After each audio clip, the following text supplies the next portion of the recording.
अरे बच्चों, good morning. आज हम चैप्टर 4 द्विघात समीकरण एक्सरसाइज 4.1 करेंगे। जब हमने सेकंड चैप्टर किया था तो उसमें हमने रैखिक बहुपद, द्विघात बहुपद, त्रिघात बहुपद को डिस्कस किया था। एक ही डिग्री की जो लीनियर पोलिनोमियल होगी उसे हम रैखिक बहुपद कहेंगे। जैसे फॉर एग्जांपल x+3 है, 7x है, x है, 2x-7 है, ये सभी रैखिक बहुपद हैं। क्यों है? क्योंकि इसमें यहाँ देखो x की पावर 1 है, या 7x में x की पावर 1 है, या x की पावर 1 है, 2x-7 में x की पावर 1 है, तो ये क्या है? हमारे रैखिक बहुपद। द्विघात बहुपद, जिस बहुपद में x की हाईएस्ट पावर कितनी हो 2, तो वो द्विघात बहुपद कहलाएगा। 2x² है, जैसे फॉर एग्जांपल ये द्विघात बहुपद है क्योंकि इसमें x की हाईएस्ट पावर 2 है। x² - 4x + 4 है, तो इसमें भी x की हाईएस्ट पावर 2 है, ये भी हमारा द्विघात बहुपद है। x² - 4 है, ये भी हमारा द्विघात बहुपद है क्योंकि इसमें x की हाईएस्ट पावर 2 है। इसी तरह ये हमारे एग्जाम्पल हैं त्रिघात बहुपद के। 3x³ + 7x - 5, तो x की हाईएस्ट पावर 3 है, तो इसलिए ये त्रिघात बहुपद क्यूबिक पोलिनोमियल है। जैसे 4x³ - 7x² + 6x + 5, ये भी हमारा त्रिघात बहुपद है। ये सब हमने सेकंड चैप्टर में डिस्कस किया था। फोर्थ चैप्टर में हम द्विघात समीकरणों को डिस्कस करेंगे। तो कोई भी बहुपद है हमारे पास, वो समीकरण कब बन जाता है? सिर्फ हम उसके बराबर में 0 इक्वेट कर दें, 0 इक्वल लिख दें, तो x+3 बराबर 0 रखने से रैखिक समीकरण बन गया। 7x पोलिनोमियल था, बहुपद था, बराबर 0 रखने से समीकरण बन गया। x हमारा पोलिनोमियल है और x बराबर 0 हमारा रैखिक समीकरण है। 2x - 7 रैखिक पोलिनोमियल है और 2x - 7 बराबर 0 रखने से हमारा ये रैखिक समीकरण बन गया। इसी तरह 2x² बराबर 0 रखने से द्विघात समीकरण, x² - 4x + 4 बराबर 0 रखने से द्विघात समीकरण, इसी तरह ये भी और ये भी हमारे बराबर 0 रखने से त्रिघात समीकरण बन गए। तो हर जैसे जैसे भी हम कोई भी समीकरण करते हैं सोल्व, तो उसकी एक स्टैंडर्ड फॉर्म होती है। जब हमने थर्ड चैप्टर किया था उसमें भी हमने 2 चरों में रैखिक समीकरण की स्टैंडर्ड फॉर्म डिस्कस की थी। तो अब हम करने जा रहे हैं द्विघात समीकरण की स्टैंडर्ड फॉर्म, द्विघात समीकरण का मानक रूप। तो कोई भी इक्वेशन सेकेंड डिग्री की ax² + bx + c बराबर 0 है, और जहाँ पर a की वैल्यू 0 नहीं है, a b c क्या है? हमारे कॉन्स्टेंट्स। तो ये हमारी द्विघात समीकरण की स्टैंडर्ड फॉर्म है। जब भी हमारे पास कोई द्विघात समीकरण होगा, उसमें हम x² के आगे है उसकी वैल्यू को a लेंगे, x के साथ है उसको b और कांस्टेंट को c से डिनोट करेंगे। तो करते हैं हमारा क्वेश्चन फर्स्ट पार्ट। फर्स्ट, जांच कीजिए कि क्या निम्न द्विघात समीकरण है। हमें बताना है कि जो हमें दे रखे हैं उनको सोल्व करें तो क्या वो हमारे द्विघात समीकरण बचते हैं। x+1 का स्क्वायर इक्वल टू 2 × x - 3। आप क्या करेंगे? इनको सोल्व करेंगे, एक साइड में इकट्ठा रख के समीकरण बना लेंगे। तो बाद में आप देखेंगे कि क्या ये हमारा द्विघात समीकरण है या रैखिक समीकरण है या क्यूबिक इक्वेशन है, वो आप देखेंगे। तो यहाँ पर आपका फॉर्मूला जो आप छोटी क्लासेज में कर चुके हैं, x+y का square equal to x² + y² + 2xy apply करेंगे। तो यहाँ होगा x² + 1 + 2x इक्वल टू, इसकी मल्टीप्लाई कर देंगे ब्रैकेट के अंदर 2x - 6। इन टर्म्स को आप लेफ्ट हैंड साइड में ले आए। x² + 1 + 2x माइनस का हो जाएगा लेफ्ट में आकर, -6 + 6 हो जाएगा इक्वल टू 0। 2x से 2x cancel, x² + 7 equal to 0। यहाँ पर जो हमारी हाईएस्ट पावर बची है x की वो 2 है और x² का कोफिशिएंट भी 0 नहीं है, तो ये हमारी क्या है? द्विघात समीकरण। ऐसे आप हर पार्ट को सोल्व करेंगे और उसमें से लास्ट में देख के बताएंगे। तो जैसे हमारा सेकंड पार्ट है x² - 2x equal to -2 × 3 - x। तो इसमें आप क्या कर सकते हैं? सिंपली राइट हैंड साइड में जो हमें दे रखा है उसकी मल्टीप्लाई करेंगे और सभी टर्म्स को लेफ्ट हैंड में इकट्ठा कर लेंगे और फिर देखेंगे क्या बचता है हमारा। x² - 2x, -2 की 3 के साथ मल्टीप्लाई, -6, -2 की -x के साथ प्लस 2x।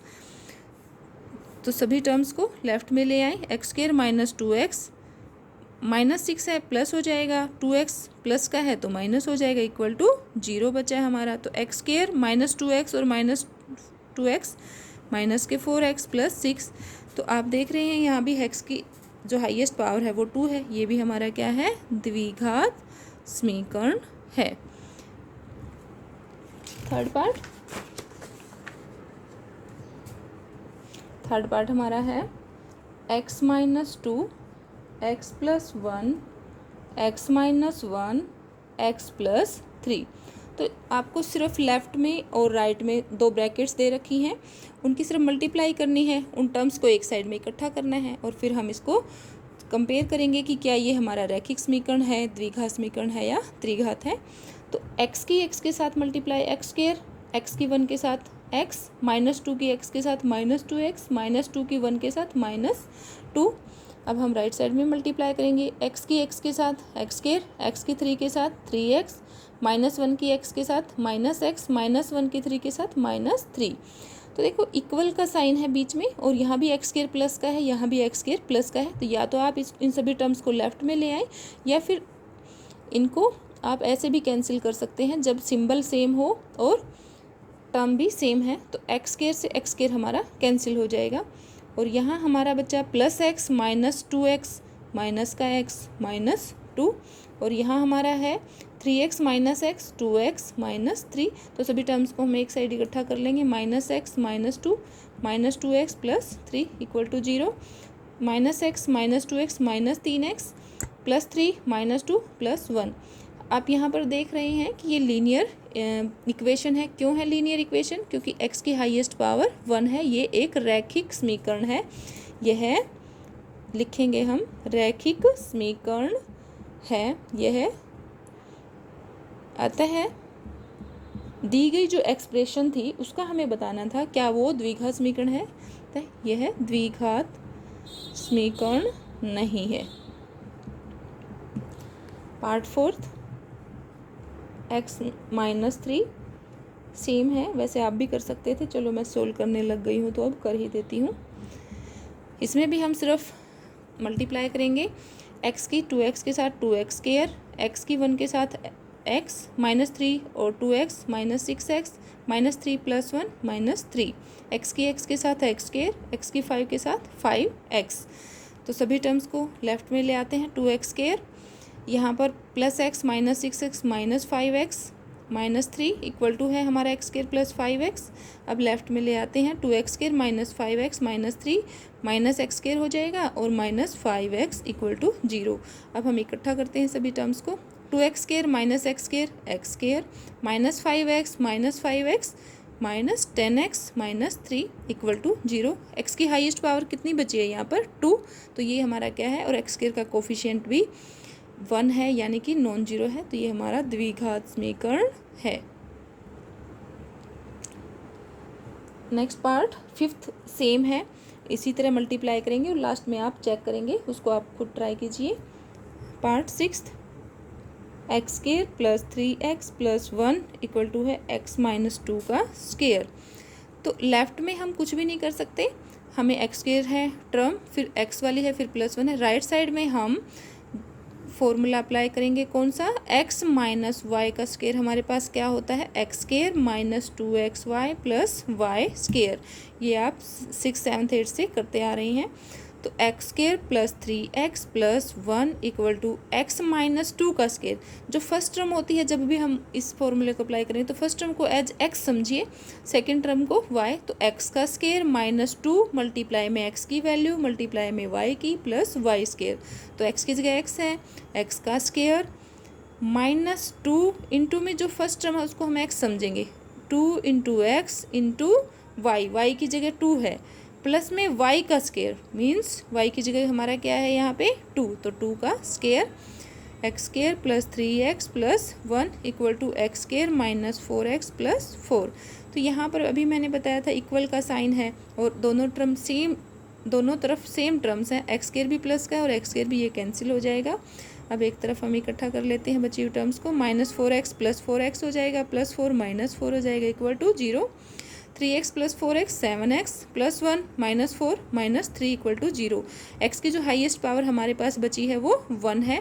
तो ये हमारा द्विघात समीकरण नहीं है, यह रैखिक समीकरण है। यह द्विघात समीकरण नहीं है, यह रैखिक समीकरण है, हम लिख देंगे।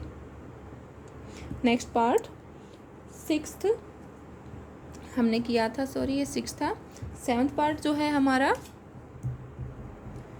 एक्स प्लस टू का cube equal to 2x into x square minus 1।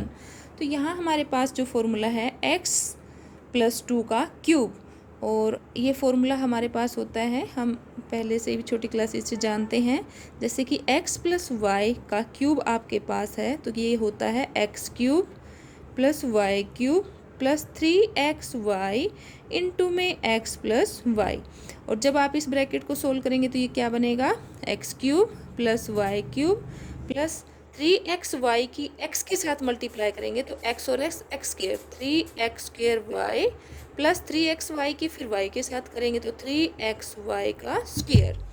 आप ऐसे करेंगे इसको, तो हम इसको सोल्व करते हैं। ये हमारा x है और ये y, यानी कि जब हम फॉर्मूला अप्लाई करेंगे तो पहली टर्म को x समझेंगे, दूसरी टर्म को y। तो x cube plus y cube, y की जगह मेरा 2 है, plus 3 into x into y, into x की जगह x, y की जगह 2, into x plus y, x plus y as it is लिख लीजिए। और यहाँ पर हम सिर्फ मल्टीप्लाई कर सकते हैं 2x की x स्क्वायर के साथ 2x क्यूब, 2x की -1 के साथ माइनस के 2x। अब हम इसको सोल्व करेंगे, x क्यूब प्लस 2 का cube 8 plus 6x into x plus 2 equal to 2x cube minus 2x। अब इनकी मल्टीप्लाई कर लेंगे हम, x cube plus 8 plus 6x के x के साथ 6x स्क्वायर और 6x के 2 के साथ 12x, और यहाँ पर हमारा है 2x cube minus 2x, x cube, सभी टर्म्स को एक साइड इकट्ठा कर लेते हैं, plus 8 plus 6x square plus 12x, इसको इधर ले आएंगे तो माइनस के 2x क्यूब होगा और माइनस का 2x है तो ये प्लस का 2x हो जाएगा इक्वल टू 0। तो सभी टर्म्स को इकट्ठा करते हैं, x cube minus 2x cube है तो ये बचेगा हमारा माइनस के x क्यूब प्लस के 6x स्क्वायर प्लस 14x और प्लस में 8। ये हमारी एक्सप्रेशन बची है। तो आप इसमें मुझे बताइए कि x की कितनी हाईएस्ट पावर है, यहाँ पर 3 है और इसका कोफिशिएंट -1 है, वो भी नॉन जीरो है, मतलब जीरो तो नहीं है। अगर मान लिया किसी भी इक्वेशन का हाईएस्ट डिग्री टर्म का कोफिशिएंट 0 है तो वो तो ख़त्म ही हो जाएगी। तो हमने जैसे स्टैंडर्ड फॉर्म की थी उसमें भी हमने लिखा था कि ax square plus bx plus c बराबर 0 है, तो a नॉन जीरो होना चाहिए, क्योंकि a 0 हो जाएगा, a की x के स्क्वायर के साथ मल्टीप्लाई भी 0 हो जाएगी, तो ये तो 1 डिग्री की पावर बच जाएगी। तो ये हमारा त्रिघात समीकरण है, क्यूबिक इक्वेशन। तो यह है त्रिघात समीकरण है, यह है द्विघात समीकरण नहीं है। हम दी गई एक्सप्रेशन जो हमें होती है शुरू में उसको सोल्व करके लास्ट में बताते हैं कि ये द्विघात समीकरण है या नहीं है। नेक्स्ट पार्ट हमारा है 7th। इसमें से एक क्वेश्चन मैक्स आ जाता है हमें पेपर में, तो x cube minus 4x square minus x plus 1 equal to x minus 2 का क्यूब। जैसे कि हमने अभी किया था x प्लस वाई का क्यूब, तो ऐसे ही हमारे पास x माइनस वाई का क्यूब होता है x cube minus y cube minus 3xy into x minus y. जब आप इसको सोल्व करेंगे तो फाइनली ये फॉर्मूला हमारे पास होगा x cube minus y cube minus 3x square y plus 3xy square. आप ये भी याद कर सकते हैं x माइनस वाई का cube equal to x cube minus y cube minus 3xy into में x माइनस वाई। इतना करके फिर फाइनली मल्टीप्लाई करके देख सकते हैं, और डायरेक्टली ये भी याद कर सकते हैं x माइनस वाई का cube equal to x cube minus y cube minus 3x square y plus 3xy square.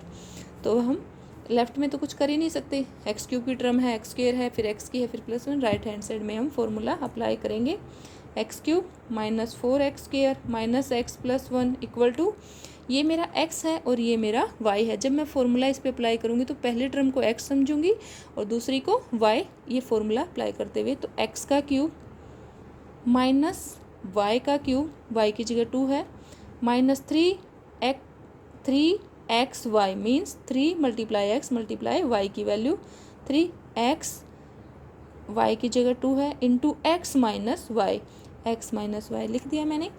X cube minus 4x square minus x plus 1 equal to x cube, 2 का cube होता है 8 और इनकी multiply करेंगे तो ये 6x into x minus 2, x cube minus 4x² minus x plus 1 equal to x cube minus 8 minus 6x की x के साथ करेंगे माइनस 6x² माइनस 6x की माइनस 2 के साथ 12x। तो यहाँ पर वही बात है कि इक्वल का साइन है बीच में और दोनों टर्म सेम टर्म्स हैं, इनको हमने कैंसिल कर दिया। अब हम टर्म्स को इकट्ठा करेंगे, minus x² minus x plus 1 minus 8 plus 8 हो जाएगा, माइनस 6x² प्लस 6x² होगा, प्लस 12x माइनस 12x होगा, इक्वल टू क्या बचेगा, ये सारी टर्म्स इधर आ गई हैं लेफ्ट में तो 0।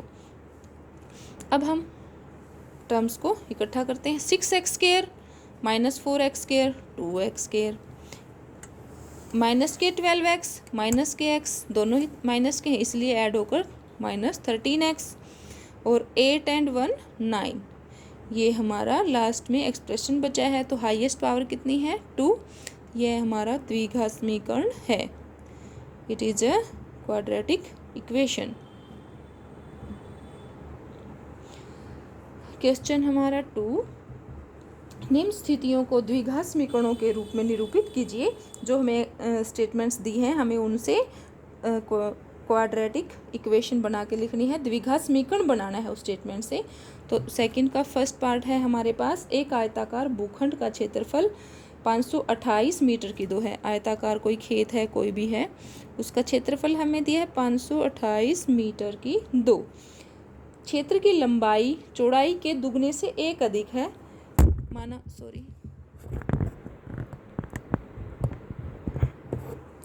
जो क्षेत्र की लंबाई को हमने माना L से लिखा है और चौड़ाई को B से। तो ये कहता है कि क्षेत्र की लंबाई चौड़ाई के दुगने से 1 अधिक है, हमें भूखंड की लंबाई और चौड़ाई ज्ञात करनी है। तो ऐसा हमें द्विघात समीकरण लिख के दिखाना है। तो हमें पता है, हमें जो चीज़ दे रखी है, क्या दे रखी है, भूखंड का क्षेत्रफल। तो हम भूखंड के क्षेत्रफल निकालने का ही फॉर्मूला अप्लाई करेंगे और उससे हमारा आंसर आ जाएगा जो एक्सप्रेशन हमें लिखनी है। तो हमेशा जो चीज़ दी है उसके अकॉर्डिंग ही हम चलेंगे, माना। और एक बात और, जब ये दो चीज़ों को ऐसे दे रखा है कि ये इससे इतनी ज़्यादा है ये कम है, तो हमेशा मैक्स कम वाली चीज़ को मानेंगे तो ज़्यादा प्रॉब्लम नहीं होती। हमारी स्टेटमेंट में लिखा है कि क्षेत्र की लंबाई चौड़ाई के दुगने से 1 अधिक है। लंबाई जो है वो चौड़ाई के दुगने से भी 1 अधिक है, तो कम कौन है, चौड़ाई। तो मैं मानती हूँ, माना आयत की चौड़ाई x मीटर, लंबाई क्या होगी, फिर उन्होंने बताया है कि चौड़ाई का दुगना, x का दुगना 2 से मल्टीप्लाई कर देंगे, उससे भी 1 अधिक, तो उसमें 1 ऐड कर दिया। तो ये हमारी क्या है, लंबाई क्या हो जाएगी, 2 की और x की मल्टीप्लाई 2x प्लस 1 मीटर। अब हमें जो चीज़ दी है, जो हमें क्वेश्चन में दे रखा है, हम उसी का फॉर्मूला अप्लाई करेंगे। तो हमें आयत का क्षेत्रफल दे रखा है, तो आयत का क्षेत्रफल क्या होता है, लंबाई गुना चौड़ाई। तो अब आप लिखेंगे, लंबाई है इसकी 2x प्लस 1 और चौड़ाई इसकी थी x जो हमने मानी है, मल्टीप्लाई में x। ये क्या आ जाएगा, हमारा आयत का क्षेत्रफल। लेकिन वो हमें गिवन है 528 मीटर की 2, तो हम लिखेंगे इक्वल टू 528। अब हम इनकी मल्टीप्लाई कर देंगे, 2x की x के साथ 2x², x की 1 के साथ x इक्वल टू 528 और 2x² प्लस x, इसको लेफ्ट में ले आते हैं माइनस के, 528 बराबर 0। हमने दी गई स्टेटमेंट को द्विघात समीकरण के रूप में जो सिचुएशन दी थी लिख दिया है। x की पावर 2 है और यहाँ कोफिशिएंट भी नॉन जीरो है, तो ये हमारा द्विघात समीकरण के रूप में दी गई सिचुएशन का निरूपण है। बी पार्ट, 2 क्रमागत धनात्मक पूर्णांकों का गुणनफल 306 है। हमें पूर्णांकों को ज्ञात करना है। क्रमागत का मतलब है 1 है उससे अगला, जैसे 4 है तो 4 से अगला 5 होगा, 200 है तो 200 से अगला 201 होगा, 1000 है तो 1000 से अगला 1001 होगा।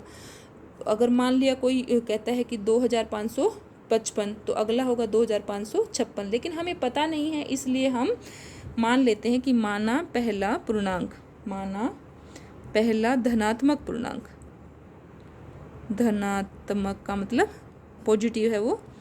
जो आपको पता है कि हमारे जो पूर्णांक हैं, मान लिया x है, जो पूर्णांक होते हैं, इंटीजर्स होते हैं, वो होते हैं हमारे -∞ से ∞ तक होते कौन से हैं पूर्णांक, एक बार कर लेते हैं। -3 है, इधर चलते जाएंगे नेगेटिव की तरफ, मान लिया -2 है, -1 है, 0 1 2, ये हमारे पूर्णांक है। लेकिन हमें कौन से लेने हैं, धनात्मक स्टेटमेंट में। तो मैंने क्या माना है, धनात्मक पूर्णांक पहला x। तो क्रमागत धनात्मक पूर्णांक कौन सा होगा, इससे अगला ही क्या होगा, अगर एक 4 था मान लिया तो हम उससे अगला 5 एक ऐड करके ले रहे थे, तो मैंने माना है क्योंकि फिक्स नहीं है तो मैंने माना है x है धनात्मक पूर्णांक, तो उससे एक ज़्यादा x + 1 होगा। अब हमें दिया क्या है, धनात्मक पूर्णांकों का गुणनफल। दिए अनुसार धनात्मक पूर्णांकों का गुणनफल कितना दिया है हमें, 306। तो हमारा जो एक धनात्मक पूर्णांक है x है, दूसरा है x + 1, तो इनकी गुना हमें दे रखी है 306। अगर मैं इनकी मल्टीप्लाई करूं तो ये होगा x की x के साथ x², x की 1 के साथ 1x यानी कि x = 306। अगर मैं 306 को लेफ्ट में ले जाती हूँ तो ये हमारी एक्सप्रेशन बनेगी x² + x - 306। प्लस का था इधर आकर लेफ्ट में क्या हो जाएगा, माइनस में। तो ये हमारा क्या बन गया, द्विघात समीकरण। दी गई स्टेटमेंट के अकॉर्डिंग हम इसको ऐसे एक्सप्रेस कर सकते हैं। Next part third, question 2 part third. Rohan की माँ उससे 26 वर्ष बड़ी है, उनकी आयु का गुणनफल वर्षों में अब से 3 वर्ष पश्चात 360 हो जाएगी। हमें रोहन की वर्तमान आयु ज्ञात करनी है। इस सिचुएशन को, इस स्टेटमेंट को ऐसे एक्सप्रेस कीजिए कि हम रोहन की वर्तमान आयु ज्ञात कर सकें और वो द्विघात समीकरण के रूप में हो।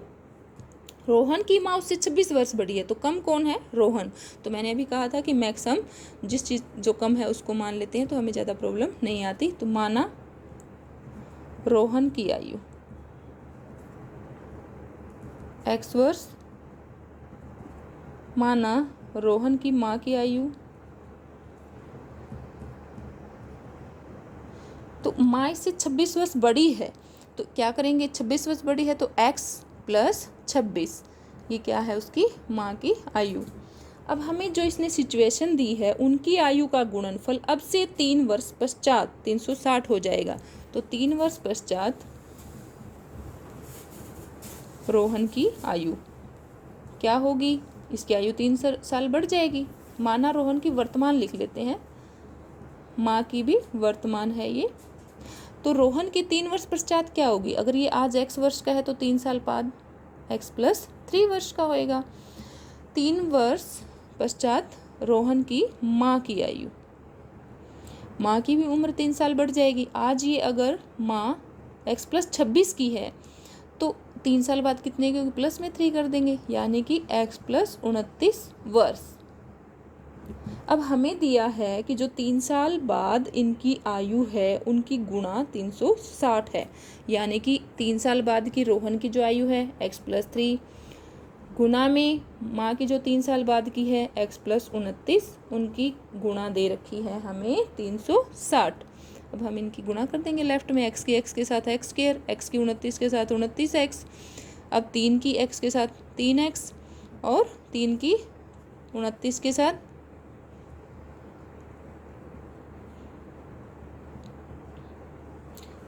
= 360।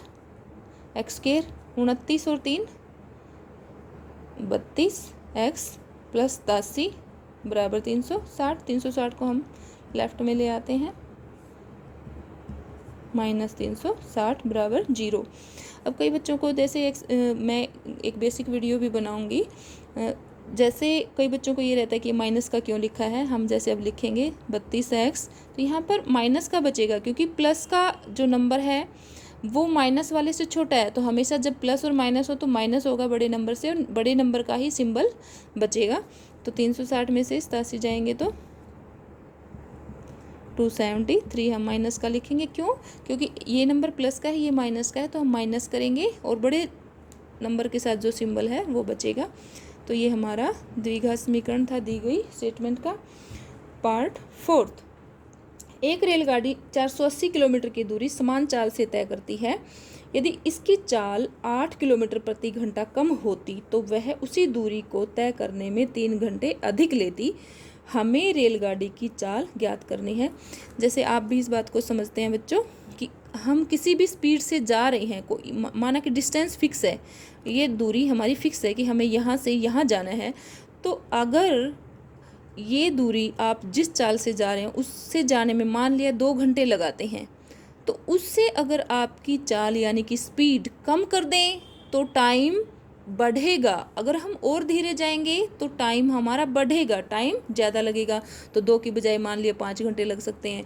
और अगर जितनी स्पीड से आप जा रहे थे उससे बढ़ा दें, आपकी स्पीड बढ़ी गई है उसी डिस्टेंस को कवर करने के लिए, तो आपका टाइम कम लगेगा। तो ऐसे ही कंसेप्ट से हम इस क्वेश्चन को करेंगे। और हमें ये भी पता है कि हमारा फॉर्मूला होता है time equal to distance upon speed, यानी कि समय बराबर है दूरी बटे चाल। हम ऐसा क्यों कर रहे हैं? क्योंकि हमें डिफरेंस जो दे रखा है वो टाइम का दे रखा है कि उसी दूरी को कवर करने में उसको 3 घंटे अधिक लगता है। तो जो दूरी फिक्स है दी है हमें क्वेश्चन में, वो मान लिया ए से बी है और 480 किलोमीटर है। और रेलगाड़ी की चाल मान लेते हैं, माना रेलगाड़ी की चाल x किलोमीटर पर आवर है, कि रेलगाड़ी की जो चाल है जिससे वो पहले जा रही है वो x किलोमीटर पर आवर है। तो पहली सिचुएशन में जो टाइम लगा, मान लिया मैं उसको t1 से लिख देती हूँ। पहली सिचुएशन में माना t1 रेलगाड़ी द्वारा x किलोमीटर पर आवर की चाल से 480 किलोमीटर दूरी तय करने में लिया गया समय है।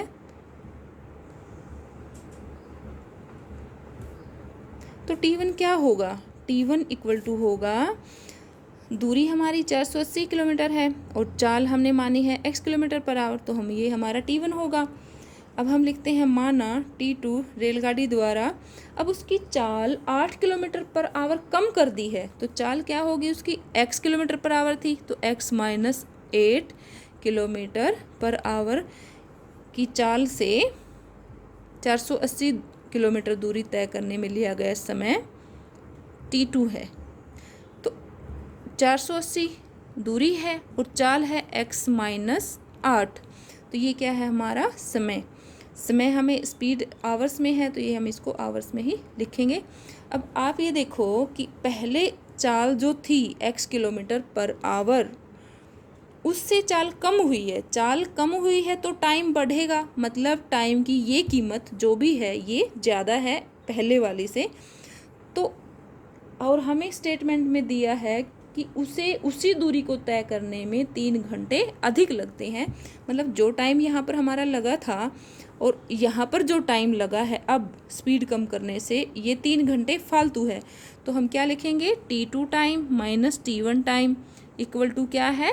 3। इन दोनों का अंतर हमें 3 दे रखा है, 3 घंटे दे रखा है कि जो पहले टाइम लगा दोबारा स्पीड कम होने से जो टाइम लगता है वो 3 घंटे ज़्यादा है। तो t2 की जो कीमत है t1 से ज़्यादा है, तो t2 minus t1 equal to 3। अब इनकी वैल्यू है 480 by x minus 8 minus 480 by x equal to time है 3 के नीचे कुछ भी नहीं, हम 1 लगा लेंगे। अब हम इनका एलसीएम लेंगे, तो ये हमारा एलसीएम आ जाएगा, यहाँ है x माइनस 8 और यहाँ से x, यहाँ तो 1 है तो इसकी x के साथ मल्टीप्लाई 480x हो जाएगा, और इस 480 को x माइनस 8 से होगा, तो और इसके नीचे कुछ भी नहीं है, मतलब इसको इन दोनों से मल्टीप्लाई होगा, तो 3 इंटू एक्स माइनस 8। ये आएगा हमारा सोल्व करने के बाद 480x माइनस 480x और प्लस 0। 480 को हम 8 से करेंगे तो 3 38 40 0, और ये आ जाएगा राइट हैंड साइड में 3x इंटू एक्स माइनस 8। अब हम एलसीएम को छोड़ देंगे क्योंकि हमने लेफ़्ट और राइट दोनों में ले लिया है। तो 480 से 480 कैंसिल, ये हमारा बच्चा 38 40 इक्वल टू 3x के x के साथ 3x की 8 के साथ 24x। अब हम सभी टर्म्स को इकट्ठा कर लेते हैं। 380 को 38 40 को राइट साइड में ले जाते हैं, तो 0 equal to 3x square minus 24x minus 3840, या हम इसको लिख सकते हैं 3x² minus 24x minus 3840 equal to 0। ये हमारी द्विघात समीकरण के रूप में दी गई स्टेटमेंट का एक्सप्रेशन है। उम्मीद करती हूँ बच्चों आप सभी को अच्छे से समझ में आया होगा। आप बहुत ही अच्छे से करेंगे। थैंक्स। शेयर करेंगे और सब्सक्राइब भी करेंगे।